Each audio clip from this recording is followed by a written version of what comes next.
बेटी माँ की परछाई होती है। हम तुझ में अपने आप को देखते हैं। आज तुम्हारे साथ हमारी परवरिश भी शक के घेरे में आ गई है।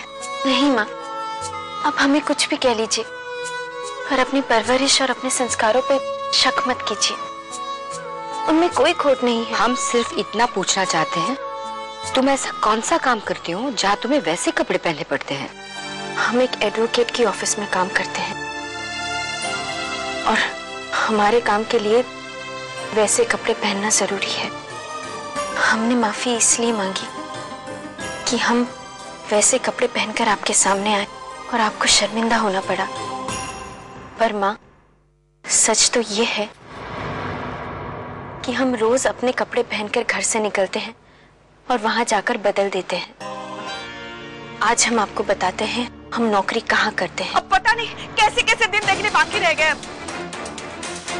दीदी, अब आप ही समझाइए अपने भैया। शीतल, बहना को बीच में लाने की क्या जरूरत है? क्या बात है भाभी? अरे क्या बताऊं मैं दीदी आपको, हम तो पैसे पैसे के लिए मोहताज हो गए। ये कह रहे हैं कि इन्हें इस महीने भी तनख्वाह नहीं मिलने वाली। शीतल चुप करो।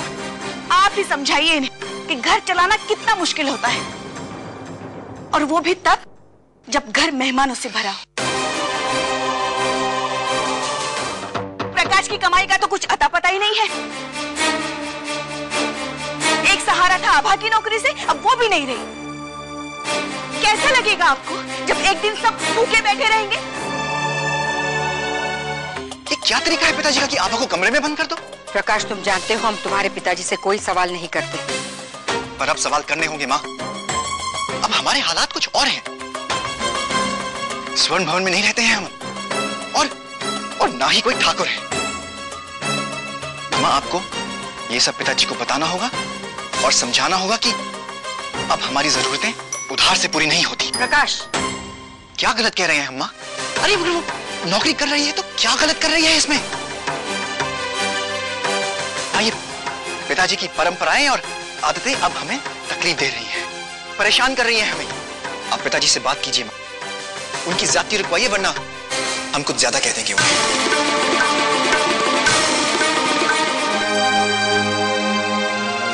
क्या हुआ? आपकी तबीयत तो ठीक है ना? हाँ, वो थोड़ा बीपी बढ़ गया। जैकेट में से मेरी दवाई निकाल के देना। हाँ।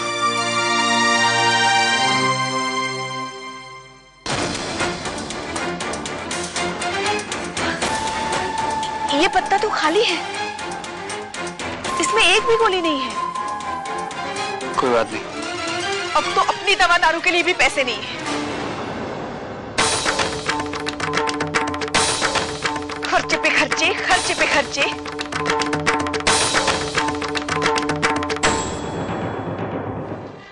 हम मानते हैं आभा से गलती हुई और उसे गलती की सजा मिलनी भी चाहिए।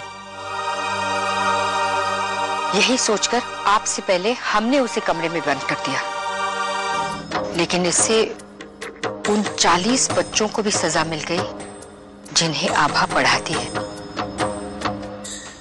उन बच्चों को सजा देने का हमें कोई हक नहीं।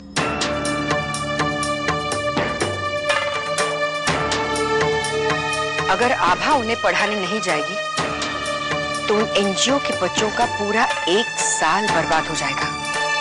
एक और बात हमें महसूस हो रही है, बच्चे जब बड़े हो जाते हैं तो उन पे जोर जबरदस्ती करके उन्हें घर पे बंद करके रखना वैसा ही है जैसे उनका गला घोट देना। क्या अपनी बेटी का गला घोटेंगे आप?